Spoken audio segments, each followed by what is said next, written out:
Hi friends, இன்றைக்கி எங்கள் வீட்டுக்காரர் மழைன்னு சொல்லி வீட்டில் இருக்கிற லீவ் போட்டாங்க. அதனால் இன்றைக்கி வீடெல்லாம் ஒற்றை அடிக்கிறோம். பாருங்கள், எங்கள் வீட்டுக்காரர் ஒற்றை அடிக்கிறாருங்க. வீடு க்ளீன் பண்ணுறோம் இன்றைக்கி. ஹாய் எங்கள் ஃப்ரெண்ட்ஸ், நீங்கள் சாப்பிட்டீங்களா? எல்லாம் சாப்பிட்ருப்பீங்க. மணி 10:15 ஆச்சு. எல்லாம் ஒட்டை எடுத்துட்டு தான் நான் எல்லாம் பாத்திரமெல்லாம் எடுத்து கழுவி வச்சு வீடெல்லாம் தொடச்சிட்டு இன்றைக்கி எல்லாம் வீடு ஃபுல்லாக ஒற்றை அடித்து க்ளீனாக வச்சுருக்க போகிறேன் ஃப்ரெண்ட்ஸ். இன்றைக்கி கோயிலுக்கு போகணும் சாயங்காலம். அதனால் இன்றைக்கி எல்லாம் வீடு க்ளீன் பண்ணுறோம் ஃப்ரெண்ட்ஸ்.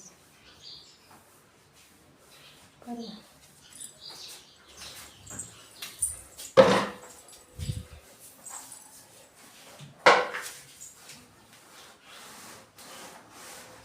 ப்ரஷ் எடுத்துகிட்டு வந்து